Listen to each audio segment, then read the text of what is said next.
საღამოშვიდობისა, ზურფოს რადიოს მსმენელებო, სამშაბათია, მე კახამიქიაშვილი მოგესალმებით ტრადიციულად და მადლობა რომ გვისმენთ. დღეს საინტერესო თემა გვაქვს, ვინაიდან გასულ დღეებში ოპერის თეატრში საპრემიერო დღეები იყო, ორი სპექტაკლი იყო წარმოდგენილი, ერთის პრემიერა, მეორე უკვე არსებული სპექტაკლის კიდევ ერთხელ ესე იგი გათამაშება და ჩვენ ამ ორ სპექტაკლზე ვისაუბროთ. ნაორელი ქალი, რომელიც 5 აპრილს გაიმართა პრემიერა 130 წლის შემდეგ თბილისის ოპერისა და ბალეტის თეატრის სცენაზე, ცნობილი ფრანგი კომპოზიტორის ჟიულ მასნეს ერთმოქმედებიანი ოპერა. დაბრუნდა, როგორც გითხარით, 5-ში იყო პრემიერა. ჩვენ გვექნება ჩართვა და ესე იგი არმას დარაშვილი უფრო მეც მოგვიყვება პრემიერაზე, როგორც ჩაიარა, როგორი იყო ამ სპექტაკლზე მუშაობა 130 წლის შემდეგ, ცხადია, მაშინდელი შემოდგენილობა არავინ აღარ არის სახეზე, მაგრამ მაინც კარგია რომ დაბრუნდა და ასევე სოფლის ღირსება ძალიან ცნობილი სპექტაკლი, ცნობილი, ასე ვთქვათ, გახმოურებული ნაწარმოები და ესე იგი მისი ერთ-ერთი წარმომადგენელი ჩვენთან არის თუნდაც ნიკოლოზ ლაგვილავა. ნიკოლოზ, საღამოშვიდობისა და მადლობა სტუმრობისთვის. საღამოშვიდობისა, მადლობა მოწვევისთვის. მე ხა დავფიქრდი რომ ჩვენ წინა საუკუნე ერთმანეთს ვიცნობთ, მეგობრობთ ერთი თავების ესე იგი არტისტები ვართ, მაგრამ პირველად გადაცემაში ერთად. აი მაგ თემაზე საუბრობდით, სანამ შემოვიდოდეთ. ხო. ერთად პირველად მოგვიწია რომ ჩვენთან ხარ გადაცემაში. მაგრამ შენ მხოლოდ მდინა დიდი პიროვნება ხარ და დაიყარი უცხოეთის სცენები, მე ვერ დაყვები იქ და აქ დაგიჭირე და მოგიყვება. არ არის პრობლემა, ერთად ვიაროთ, არ არის პრობლემა. როგორ ახარ პირველ რიგში? კარგად, მადლობთ, ცოტა ვირუსული, საშინელი ვირუსის შემდეგ უკეთესად. ფორმაში ხარ რაც თავარია, იმიტომ რომ წარდექი მაყურებლის სცენაში, შენი სვენელი სცენაში. ნიკა, მე ვთქვი რომ გვექნება პრემიერაზე საუბარი და შენი კოლეგა არ მოდი ჩაგურთვება, ცხადია, მაგრამ სოფლის ღირსებაც, იმიტომ რომ ესე მიეწყო ხო რაღაცა პრემიერა, სოფლის ღირსება, ეს ორი სპექტაკლი ერთ თითქოს ერთ მოვლენად წარმოჩენდა. აი, მაყურებელს ეხლა ცოტა ეცნაურა რომ ჯერ გადის სოფლის ღირსება, ესეა და მე მოყვი, იმიტომ რომ საპრემიერო სპექტაკლები მაინც პირველი გადის ხოლმე. ეს ეხლა შეიცვალა და ალბათ არ ვიცი, ალბათ რაღაცა ლოგიკა არსებობს. ალბათ შემთხვევით არ იქნება. არ იქნება შემთხვევით. მოგვიყევი როგორ ჩაიარა სპექტაკლმა, შენს პერსონაჟზე, შენს როლზე, შენს პარტიაზე. ჩემს პერსონაჟს და სოფლის ღირსებას რაც შეეხება, ეს არის ერთ-ერთი ჩემი უსაყვარლესი როლი, რომელიც არაერთხელ მაქვს ნამღერი ევროპაშიც და საქართველოშიც და ძალიან მე საერთოდ ჩემთვის პატივია ამ სცენაზე სიმღერა და პატარა დროს როგორც კი გამოვნახავ ხოლმე ეს თეატრის მესვერე მასიციან და გაფრთხილებული მყოფად ჩამოვდივარ და მღერი ხოლმე ყოველთვის. ეს არის ალფიო, ეს არის ესეთი სოფლის მაყურებელი, ასე ვთქვათ, ბიზნესმენი, აი ესეთი სერიოზული პიროვნება, რომელიც ბოლოს მიდის მკვლელობაზე ცოლის ღალატის გამო. კლავს ისევ ქალი კლავს იმას დურიდოს. ეს არის მიუხედავად იმისა, რომ ოპერა არის ძალიან მოკლე კახა, ეს ოპერა არის ძალიან რთული შესაძლებელი. აი რა არის სირთულე? მოდი ახლა რაღაც გარკვეული საიდეო გავანდოთ, რა არის სირთულე? ყველა როლს აქვს ძალიან გაძლიერებული ემოცია. ემოციური როლია ყველა და დრამატიზმით სავსე და ცოტა სპეციფიური სამღერია. იმიტომ რომ არის მომენტები, როცა გონიათ რომ ამ სპექტაკლს მღერიან და ასრულებენ, მაგრამ ტექნიკურად მაინც ნაკლი არის. იმიტომ რომ თავისებური სამღერია, სპეციფიკა უნდა იცოდე ამ ესეთი სპექტაკლი, ესეთი ოპერების რა. არ არის ადვილი შესაძლებელი. როგორც ვოკალურად, ასევე სახის ხოლმე. და ეს ქმნის უფრო საინტერესო შემთხვევაში რომ ჩემი საყვარელი კი, რა თქმა უნდა. იმიტომ რომ თან მე ეს რო ვიმღერე პირველად ალფიო ოსლოში ვიმღერე ეს რომელი წელი იყო? აიხნესენ ერთი. მაგრამ სანამ ვიმღერებდი მაშინაც გინდოდა რომ გემღერა იყო შენთვის საინტერესო. კი, იმიტომ რომ მამაჩემის საუკეთესო როლი იყო ერთ-ერთი და იქიდან და როლი ვიცოდი ფაქტიურად ბავშვობიდან და ვემზადებოდი ყოველთვის, ხო? კი ბატონო, ცოტა ხანი მოდი შევჩერდეთ სოფლის ღირსებას და გადავიდეთ უკვე პრემიერაზე, ნაორელ ქალზე და როგორც თქვი, არმას დარაშვილი გვერდება, არმას საღამოშვიდობისა, მოგესალმებით. გამარჯობა, მოგესალმებით. გაგიმარჯოს. აგერ ლაგულოვამოს გაქცა პასუხი აქედან და ასე შემდეგ. როგორ ხარ პირველ რიგში პრემიერების მერე? გადასარევად. მშვენიერი. ესე იგი ეს გადასარევად ყოფნა იმას გვაუწყებს, რომ გარდა ფიზიკურად კარგად ყოფნისა, მშვენივრად ჩაერა პრემიერა. მე ვთქვი თავიდან ვუთხარი ჩვენს რომ ძალიან კარგად იმღერა მართლა. აჰა, კოლეგამა შეგაგო არმას და გილოცავ. კიდევ გილოცავ არმას. მე რეპეტიციაზე მომეწია შემოხვედო 1-2 წუთით შეგავლე თვალი და მე როცა ვნახავ სპექტაკლს ისე მოგილოცავთ, მოსალოცი ამბავია და ვთქვით, რომ 130 წლის შემდეგ ბრუნდება ჩვენ სცენაზე ნავარელი ქალი, თუმცა ჩვენთვის პრემიერა, იმიტომ რომ 130 წლის წინ არც ჩვენგანი ჩაფიქრებულიც არ ვიყავით ცხადია და ამიტომ ეს არის პრემიერა. გითხარი განიცდი ძალიან, მაგრამ როგორ დავესწარი მაშინ პირველ პრემიერას. გითხარი არმას, როგორი იყო სამზადისი, როგორია ეს სპექტაკლი, როგორია თქვენი როლი? აი ხა ჩვენ ვსაუბრობდით სოფლის ღირსებაზე, ნიკა მთქორი ჩემი საყვარელი ოპერა იყო და არაერთხელ შევასრულეო. აი ეს მუსიკასთან ამ ავტორთან შეხება როგორი იყო და სამზადისი პრემიერა, საფრთხენა საპრემიერო, იმიტომ რომ პრემიერა შედგა უკვე და წარმატებით შედგა. კი ბატონო, საერთოდ ფრანგული მუსიკა მოგეხსენება ძალიან ლამაზია და ძალიან დახვეწილი და ამავდროულად რთულია თავისი ეს ფრანგული ენა. აჰა, გამოთქმა. ლამაზე მინდა გითხრათ, რომ მაგდაც დიდი შრომა დაგჭირდა, შრომატევადი იყო, იმიტომ რომ იმისთვის რომ ხარისხი კარგი მიგვიღო საბოლოო ჯამში. რეპეტიციების პერიოდი მართლაც სასიამოვნო იყო, იმიტომ რომ შემღერებები, მე უკვე ორკესტრთან მოგეხსენებათ ბატონ ზაზა აზმაიფარაშვილთან. აქვე ვთქვათ, რომ ორივე სპექტაკლის შემთხვევაში დამდგმელი დირიჟორი ბატონი ზაზა აზმაიფარაშვილია. დიახ. ისმენთ არმას. შემდეგ უკვე როდესაც გამწარდა ეს მუსიკალური მხარე, რა თქმა უნდა, გადავედით სენიორ შემოქმედებაზე. ამის დამდგმელი არის ჩვენი მოწვეული რეჟისორი ვიქტორ გარსია. დიახ. და მასთან მუშაობდა ზაზა აღლაძე, ჩვენი რეჟისორი, რომლებთანაც აი მართლაც სასიამოვნოა თითოეული დეტალზე მუშაობა, რაც ჩვენ ერთად გავაკეთეთ. მე მინდა ვთქვა, რომ ესე იგი მუსიკა იცით როგორი სულში ჩამწლომი არის, ესე იგი პირველი ნოტიდან დასრულებამდე არის მოდენიმე ორჯერ და სამჯერ რომ მოვისმინე ეს ოპერა თავიდან ბოლომდე. ძალიან შეგაყვარებს თავს ისეთი მუსიკაა და თან გამოჩეულია თავისი დრამატიზმი. მუსიკალური დრამა. შრომით მართლა შრომატევადი იყო, მაგრამ მე ყველაზე ბედნიერი იმით ვარ, რომ როდესაც ესე იგი აი პრემიერის აი ბოლო ნოტი დამთავრდა, ჩვენმა მსმენელმა ესე იგი ისეთი აჟიოტაჟი გამოხატა, რომ აი ეს ტაში ახლაც კი ყურებში ჩამეს. აი ეს უნდა მეკითხა, არმას როგორ მიიღო მაყურებელმა თქო. აი ეს ძალიან კარგად მიიღო მაყურებელმა და მე ვთვლი რომ აი ეს უკვე არის ის დიდი გამარჯვება, რაც ჩვენ კი ვიშრომეთ და რაც ჩვენ ამაში მართლა გული და სული ჩავდეთ. კი ბატონო. დაგიფასათ მაყურებელმა. კი, დაგვიფასა ნამდვილად მაყურებელმა და მე ვფიქრობ, რომ ჩემს რეპერტუარში ერთ-ერთი კარგი ნაწარმოები კიდევ ჩაიწერება რა და მე მინდა აი მადლობა გადაუხადო ჩვენს ხელმძღვანელობას და ბატონ ბადრემაიშვილს აი ამ ძვირფასი იდეისთვის რა.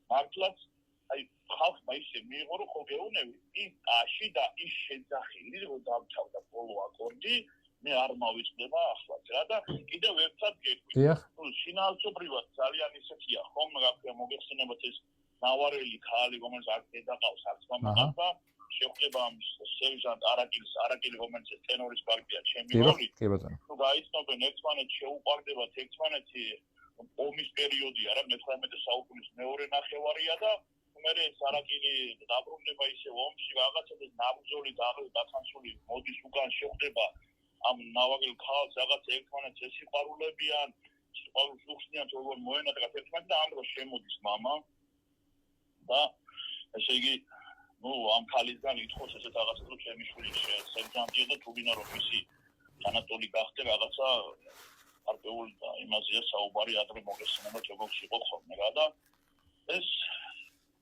ქალი ყველაფერს აკეთებს იმისთვის რომ მამამის ის რა ქვია რაც მან მოსთხოვა ის რაღაცა გარკვეული თანხა თუ რაღაცა აი მაშინდელი როგორ იყო ხოლმე რა ეს მოყვებოდ ციცები რომ მოყვებოდა ხო? კი ბატონო. და ეს ყველაფერი გაიკეთებინა და აი თვითონ ისეთი დიდი დრამატიზმი დევს რა შიგნით ანუ ისეთი ის შინაარსი მეორე დღეს მე ეს ჩანაწერი მოვისმინე მეორე დღეს ეს ჩანაწერი მოვისმინე მე თვითონ ვიდეო ეს ჩანაწერი მოვისმინე და როდესაც აი ეს უკვე ეს რომ თავდება ბოლოში და ეს რა ქვია ამთავრებს ეს ბოლოს მოგიდება ეს ნავარელი ქალი და ესე იგი ამ ყველაფერს რო უყურებდი და თან უსმენდი, ცრემლი წამომივიდა. მე საერთოდ იშვიათად რომ აი ესე რაღაცა ცრემლი წამომივიდეს, მაგრამ იმისთანა და დრამა და იმისთანა სწორად იყო გადმოცემული, რა თქმა უნდა, ხო, მოქმედებს და მუსიკალური დრამაა ტიპიური. სარეჟისორო მხარე, ხო, სცენიური მხარე. იმისთანა სწორად იყო გადმოცემული, აი მე თვითონ აი ამ ბოლო იმაზე, სცენაზე აი ვეღარ შევიტავე თავი და რაღაც თავის უნებურად ცემლი წამოვიდა. შვენიერია. მართლაც შედგა. ეს ყველაფერი დაინახა ჩვენმა მსმენელმა რა და ეს არის მნიშვნელოვანი. წარმატებული პრემიერა ჰქონდა. გილოცავთ თქვენ ხელშემოქმედები გუნდა წარმატებას უსურვებთ. გილოცავ არმას კიდე ერთხელ. და წარმატები და მადლობა რომ ასევე გაგვერთეთ და გამონახეთ დრო. დაიხარე, მადლობა. არმას დარაშვილი გვერდებოდა ჩვენ სატელეფონო ჩართვით და მე მაინც ვიტყვი შემადგენლობას, მოკლედ ნავარალ ქალზე ვსაუბრობდი და არმას დარაშვილი გვესაუბრებოდა. ესე იგი როლებს ვიტყვი და შემსრულებლებს ანიტა რამდენიმე შემადგენლობა ასე დროს. ანიტა ნანა ქავთარაშვილი, ნათია სტეფანიშვილი, არაკლი არმას დარაშვილი, ირაკლი მურჯიგნელი, ბარიდო აკაკი ბუბუშვილი, გიორგი ლომისელი, რემიჯო, გივი ბიბინეიშვილი, ლევან მაქარიძე, რამინო თორნიკე პაპიძე უკაცრავად, ზურაბიაშვილი, ბუსტამანტე, გიორგი გოდეძიშვილი, ცოტნე მოწონელიძე, საბალეტო დუეტი, თია კოპალეიშვილი, ლუკა ბადახაური, დამდგმელი დირიჟორი ბატონი ზაზა ასმაიფარაშვილი, დირიჟორი ფილიპო კონტი, მთავარი ქორმაისტერი ავთანდილ ჩხენკელი, დამდგმელი რეჟისორი ვიქტორ გარსია სიერა, კოსტუმების მხატვარი ესტერ მარტინი, განათების მხატვარი სტეფანო ბორერი და დამდგმელი ქორეოგრაფი ნინო ანანიაშვილი. მოკლედ წარმატება უსურვოთ მათ ამ სპექტაკლს დიდხანს. დაუბრუნდეთ სოფლის ღირსებას, დაუბრუნდეთ ნიკა. ნახეთ, ფილიპო კონტე არის ძალიან საინტერესო დირიჟორი, ვინც დირიჟორა სპექტაკლს. კი, მე მასთან აქ ვიმღერე კარმენი ესკამილი და მაშინაც ძალიან ესეთი ემოციური ნამდვილი იტალიელი რა ქვია და ეს ცოცხალი ტემპები ძალიან მოუხდა სხვა შორის კარმენსაც. და აი აქაც ეს ის აიღო მუხტი და ძალიან მომეწონა მე როგორც აკომპანიატორი. შვენიერია. ნახე არმოზი გვეუბნებოდა რომ ხულად აშმა და შესანიშნავად მიიღო და გაამართლა. სოფლის ღირსება არ არის ახლა ახალი და ჩვენ სცენაზე გიხავთ, მაგრამ აი ეს სპექტაკლი რომელსაც შენ იმღერე, როგორ მიიღო სცენა, როგორ მაყურებელი. ამ სპექტაკლს ყოველთვის ძალიან მიმზიდველობა აქვს დიდი სოფლის ღირსებას, იმიტომ რომ თვითონ მუსიკა, რომელსაც ყველას ყურშია მე ნათლია კოპოლამ ნათლიაში გამოიყენა ეს და უფრო პოპულარული გახადა იმათვისაც კი ვინც არ იცოდა ეს ხო და ძალიან პოპულარული და მე ემოცია და ნამდვილი სიცილიური ამბავია. ეს სიცილიური საგიჟეთია ნამდვილი რა და ეს ძალიან ეფექტურია. ეფექტური. კი, მოდი აქაც ჩამოვთვლი შემოდგენლობა და შემდეგ დაგიბრუნდები სოფლის ღირსებაზე ვსაუბრობთ. ესე იგი ერთ-ერთად არის შენ თქვი რომ თითქოს პატარა ოპერა, მაგრამ დატვირთული ნამდვილად. ესე იგი სანდუცა, ალესანდრა დი ჯორჯო, ტური დუ, გიორგი სტურვა, ალექსანდრე თიბილეიშვილი, ალფიო, აგერყვალ ბატონი ნიკოლოზ ლაგვილაო და გიორგი ლომისელი, ლოლა ირინა ალექსიძე, მარიამ ფრიცხალაიშვილი, ლუჩია ელენე ჯანჯალია, აქაც დამდგმელი დირიჟორი ბატონი ზაზა აზმაიფარაშვილი, დირიჟორი ფილიპო კონტე, მთავარი ქორმაისტერი ავთანდილ ჩხენკელი, დამდგმელი რეჟისორი ვიქტორ გარსია სიერა, დამდგმელი მხატვარი იტალო ბრასი და მოკლედ ნიკა ესე იგი პროცესზე გითხარი. ეხლა ნახეთ გავუსვა ხაზი არმაზმა და ჩვენც მინდა კითხო და საერთოდ ბოლო პერიოდში როცა მყავს ხოლმე შენი კოლეგები რადიოში და ტელევიზიაში, ყველა აღნიშნავს რომ ტენდენცია ძალიან შეცვლილია და ადრე თუ მთავარი იყო დირიჟორი მუსიკა, დიდი ყურადღება ექცევა რეჟისორს. ეხლა რეჟისორი ალაგებს შემოდგენლობას. ეხლა დაწინაურდა რეჟისორი. ეს კარგია თუ ცუდი შეიძლება. მე როგორც მაყურებელს მომწონს რაღაც მომენტი ძალიან კარგია, რაღაც მომენტში პრობლემებს იწვევს და რატო? ეხლა ტრაბახში და თვითქებაში არ ჩამითვალოთ და მე ვითვლები მსახიობ მომღერლად. კი ბატონო. და ამეთი ვამაყობ ძალიან და არტისტული არ ცხოვრებაში გაკლია. არ ცხოვრებაში, ხო და ამიტომ მე არ მაქვს არ ვიჩაგრები რეჟისორების მხრიდან, იმიტომ რომ თან მე ისეთ რეპერტუარს ვღერი, ცოტა დრამატულ ტრაგიკულს, რომ ცოტა სპეციფიურს ვღერი. ამიტომ დიდება უფალს მადლობა ღმერთს, მოთხოვნადი ვარ, ხო, ასე თქვა და ამ შემთხვევაშიც ესეა. აი ალფიოსთან დაკავშირებით. ეხლა რა კითხოს დამისვი, რა თქმა უნდა, კარგია, როცა მომღერალი დგას სცენაზე და პირნათლად ანსახიერებს იმ როლს, იმ ჩანაფიქრს, რაც საჭიროა, მაგრამ ოპერა ცოტა ისეთი სპეციფიკაა, რომ კარგად გამიგე ხასაც ვიზარ. ცოტა ვერ მოთხოვ ყველას რომ არტისტული იყოს. ამიტომ ვეღაცის მისია არის რომ გამოვიდეს სცენაზე, იმღეროს, ხმა მიაწვინოს. კარგად იმღერა, ფლაგადასარავი? ხო, ფლაგადასარავი და წავიდეს დაუბრუნდეს მშობლიურ ოჯახს. ეხლა მაგალითად იყვნენ დიდი მომღერლები, რა ქვია, რომელთაც ვერ ეტყოდი რომ პერსონაჟზე მიფიქრე. ეხლა პავაროტისთვის რო ეთქვა ვეღაცას რომ გამოდი და ითამაშე, იქნებოდა და ეს თვითონ იცოდა, მაგრამ ამიტომ მას ჰქონდა გადაწყვეტილი ყველა მიმიკით და აი გამოსდა სიმღერით, გესმის და ისეთ ემოციას უშვებდა. ხო, და არსებობს არტისტი მსახიობები, არსებობენ არაარტისტული მომღერალი მსახიობები, მომღერლები. ხო და აი ეს მომენტია, მაგრამ დღეს არის ტენდენცია რომ უკვე დირიჟორს არაფერს აღარ ეკითხებიან ნაკლებად და რეჟისორი ალაგებს ყველანაირ იმას, რა ქვია, ამბავს. თუმცა კიდევ ერთხელ ვიტყვი, ეს მესმის შიდარას ძახი და აბსოლუტურად გასაგებია, მაგრამ მაინც მაყურებლისთვის, როცა უკვე თანამედროვე ოპერაში სანახაობაა, დადგმა, სპექტაკლი და თამაშობენ უკვე მსახიობები არიან და არა მომღერლები. კი ბატონო, აი ახლა მაგალითად გრაცში მაქვს 16 რიგოლეტო ესე რა. თუ გადავჭით ცოცხალი კარგია, ხო და ეხლა წინასწარ ვემზადები იმისთვის რომ გრაცის თეატრი ერთ-ერთი ცნობილი თეატრია მსოფლიოში და ცნობილია თავისი თანამედროვე ავანგარდული დადგმებით რა. ეხლა უკვე ვემზადებ ფსიქოლოგიურად. შეიძლება იყოს ხო, არა, უკვე ფსიქოლოგიურად ვემზადები რომ აი რა საგიჟეთი დამხდება, ვიცი. მაგრამ ესეთი გამოჩენილი რეჟისორი როგორც ბარიკოვსკია, ავანტიურისტი და გენიოსი, კომიშე ოპერის წამყვანი მმართველი. მისი რიგოლეტო შემდეგ უკვე აღარც ერთი სპექტაკლიც აღარ მიშენია და აღარც მიკვირს, ხო, იმიტომ რომ ერთ-ერთი ურთულესი დადგმა აქვს რიგოლეტო, რომელიც შესვენების გარეშე მიდის და იქ არის ძალიან და ეს ერთ-ერთი გამოცდა მსოფლიოში რიგოლეტოში ამაში მაქვს ჩაბარებული და ამიტომ აღარ ვფიქრობ. და აი ბარიკოვსკია შენ რაც ვკითხე, აბსოლუტურად დრამატიკულ ხაზზეა გაწყობილი. ვოკალი ხანდახან ვოკალი მეორე პლანზეც კი გადადის, იმდენად აქვს სამსახიობო ოსტატობაზე აღებული. მე რიგოლეტოს აუცილებლად შევეხები და შენს საერთაშორისო წარმატებას, თუმცა მე მინდა ისე იმას არ მახსენა და შენც მინდა კითხო, რაც ბოლო პერიოდში ხდა. აი მარტივად რო თქვა, უკვე აღარც მახსოვს მე რამდენი გადაცემა ვსაუბრობ ჩვენ ოპერაზე, პრემიერებზე და ბევრგან. ბოლო პერიოდში ტენდენცია ჩვენს თეატრში, როცა წარმატებული სპექტაკლები, სავსე მაყურებელი, ჩვენი სტუდენტობის დროს მე შენ ერთ თაობა, ორ და სტუდენტების მეგობრები ვართ, ხო? შენ კონსერვატორიაში, მე თეატრალში, მაგრამ მოდი პირდაპირ თქვათ, რომ არ დადიოდა ხალხი ოპერაში და ყოველ შემთხვევაში კონკრეტული ნაწილი. ახლა გაზრდილია. მოკლედ, სასიკეთო ძრებია თეატრში. რა ხდება ამ კუთხით? შენ როგორ შეაფასებ და კიდევ ერთხელ ბადრი მაისურაძეს მინდა მადლობა გადავუხადო. მადლობა ბადრის, რა თქმა უნდა, ბატონ ბადრის. რა არის, იცი, პოპულარიზაციის ამბავია ყველაფერი რა. ხადია? ხო. პიარია ყველაფერი. ხო, პიარია ყველაფერი. პიარი აკეთებს ყველაფერს. მაგრამ ესეც საჭიროა, უნდა იცოდე როგორ. ეხლა ის პერიოდი შენაც გაიხსენე, იქ ისეთი პერიოდი გავიარე ჩვენ რომ ოპერა კი არა, საერთოდ ქუჩაში როგორ გამოვდიოდი საკვირველი იყო ხანდახან, ხო. აშუქი არ იყო, ანსროლა იყო. კარგად მახსოვს მამაჩემს, მაგალითად, მამაჩემს და ბატონ ელდარგეძეზე ჯემპრები ეცვათ იმის, რა ქვია, კოსტუმის შიგნით, იმიტომ რომ მაცივარი იყო.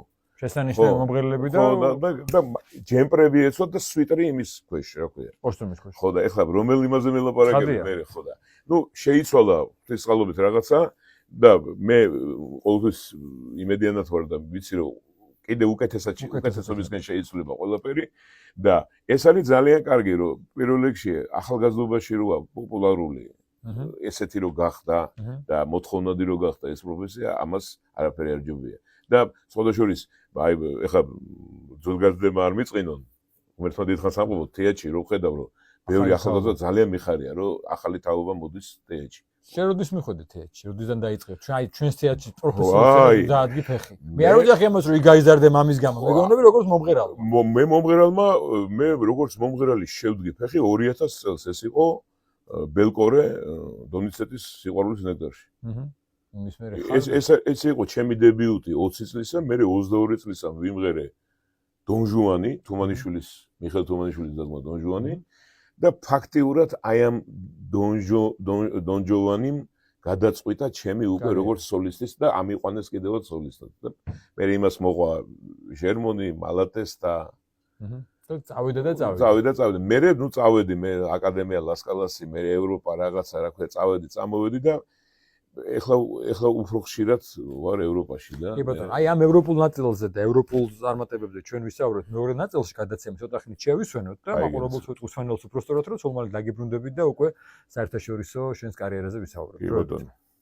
ბრუნდებით პირდაპირ ეთერში ძვირფასო რადიო მსმენელებო, ნიკოლოზ ლაგულავა ჩვენი გადაცემის სტუმარი, ჩვენ ვისაუბრეთ პირველ ნაწილში საპრემიერო ჩვენებებზე, რომელიც ოპერის თეატრში მიმდინარეობს და ნიკა მე მინდა შენ საერთაშორისო წარმატებებზე ვისაუბროთ. შენ რიგოლეტი ახსენე რამდენჯერმე და მე გადავნებ შენ თვალყურს და რა ვიცი, ძალიან მოთხოვნადი რიგოლეტოს შემსრულებელი ხარ. მოდი გითხარი შენი საერთაშორისო წარმატებები, რატო რიგოლეტო მაინდა-მაინც, იმიტომ რომ შენთვის არის თუ არა განსაკუთრებული პარტია, რასაც მოყოლებ ბიცილად რიგოლეტოს ვერი ხოლმე, თუმცა სხვა შემოთავაზებებიც არის და მეწილად უფრო რიგოლეტოს, მაგრამ რა განაპირობა ეს?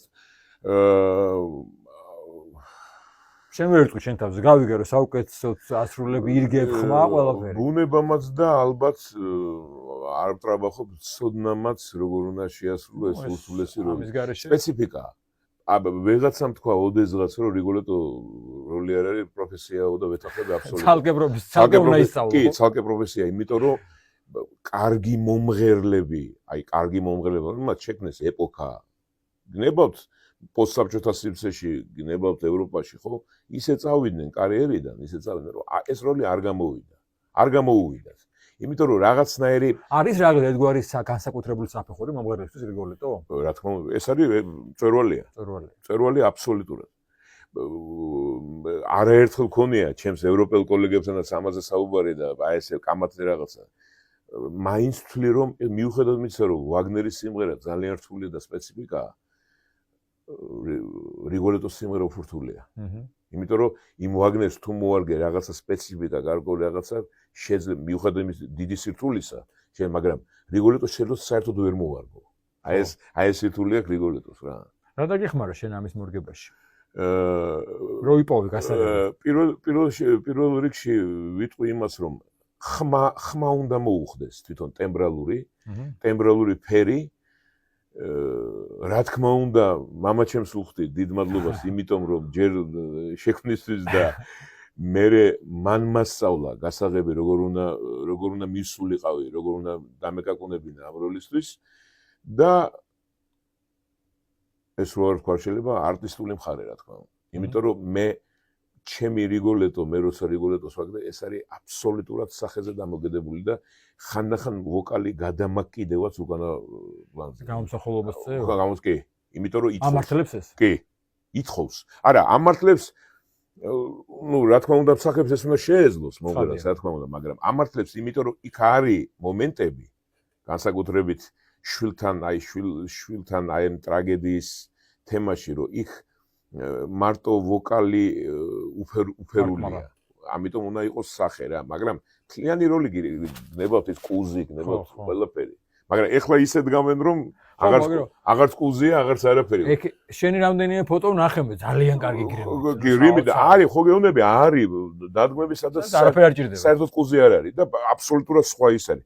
აი ეხლა მაგალითად რუანში ვიმღერე აიდა ამონას, ერთ-ერთი ჩემი საყვარელი როლი კიდე და ეს სცენაზე დავდიოდით და ერთმანეთს ვეკითხებოდით, მოკლედ, სად არის ეგვიპტე, სად არის ეთიოპია, არაფერი. აბსოლუტურად სხვა წარმონაქმნი სცენაზე, რაღაცა ნატურები, ჭრედა რაღაცა შოუს ელემენტები და საერთოდ თუ არ იცის ვეღაცამ, რა ქვია, რა დრო ეპოქა, აი რეჟისორებმა შექმნეს ეს ამბავი რა. ტენდენცია რომ შინაარს თუ არ იცი შეიძლება საერთოდ ვერ მიხვდე რა შეასაქმე. ხო. კი ბატონო, მოდი უახლოეს გეგმებიც გითხარი, მე არ მინდა ესე დავასრულო. ვარშავაში მივფრინავ რიგოლეტოებზე, ჩვენს საყვარელ რიგოლეტოებზე, მე ვემზადები უკვე აი ამ დიდი ამბისთვის. ვარშავაში რიგოლეტო. იქნება ეხლა, ხო? კი, აი ცნობილი დადგმა, სხვადასხვა რიკარდო მუტის და ბრუზონი ალანიას ცნობილი ჩანაწერი. ის დადგმაა და კაი დადგმაა ძალიან და მე მივდივარ უკვე ვემზადები უკვე გრაცისთვის. ისევ რიგოლეტოა? რიგოლეტო, კი. მაგამდე ნაბუკოა ტულუზაში. მე რიგოლეტოზე ვწევდი. შუაში რა არის აღარ იმაში. მაგამდე ტულუზა. ისენი არის უკვე ესე ჩარჩო. ხო, ჩვეულებრივი ეს მოქმედი ეს არის და. მაგამდე ტულუზაა კიდე ნაბუკო და ოტელო მაქვს კიდე. იაგო ერთ-ერთი ჩემი უსაყვარლესი როლი. იაგო იყო ჩემი უსაყვარლესი როლი და ავიხსენებ თამაში. აი თამაშობ ხო და მე ავიხსენე და თამაშობ ღერი. კორეაში ვიმღერე ხა ძალიან დიდი წარმატებით. როგორ გითხრა ახლა რაღაცაც ეს კითხვა უნდა დავსვე, იმიტომ რომ შენ იმდენი სცენა მოვერი, იმდენი ნახე უკვე, მაგრამ აი თუნდაც აი შენ არის რაღაც აი გამორჩეული, რაც აქამდე ყოფილა გიმღერია სცენა, თეატრი, რის გამოც განსაკუთრებით გიყვარს იქ გამოსვლა და თუ არის ეს, სადაც გინდა რომ აი მაგალითად სანტიაგოს ჩილეში ხო სანტიაგოს ისტორიულ თეატრში, სადაც აი ძალიან დიდი ისტორიული სპექტაკლები წასულა, მან მომცეს შარშან წინ წლის როლი რიგოლეტოსთვის. ვახ, მოგერი. და ესე სარეპეტიციო დარბაზში შევდივა და ავიხედე და აწერია ზალადი რამონ ვინაი. რამონ ვინაი იყო მაგათი დრამატული და აი არტურო ტოსკანინის ოტელო ვინც არის. ეგ მაგათი კარუზო რა. მაგათი კარუზო კი არა, მსოფლიო ძალიან დიდი მომღერალი და იმის სახელობის დარბაზია რა და ცოტა მუხლი ათამაშდა მაინც რა რომ ამხელა აი შედიხარ ამხელა იმაში სიგიჟეში ხო. ხო, და ნუ შვენიერია კი. ხო, და წლის როლი მომცეს და ძალიან და მე მგონი ოტელოც მომიწევს ჩილეში. გისურვებ წარმატებას ნიკა, მადლობა რომ გამონახეთ დიდი ჩვენთვის მადლობა, დრო და წარმატება როგორც აქ, ისე საერთაშორისო ასპარეზზე. გაიხარეთ, უღრმესი მადლობა. მადლობა. გვესტუმრე ხოლმე როცა აქ იქნება. კი ბატონო, გაიხარე. ნიკოლოზ ლაგულავა იყო ჩვენი სტუმარი, მე გემშვიდობებით მომავალ შეხვედრამდე.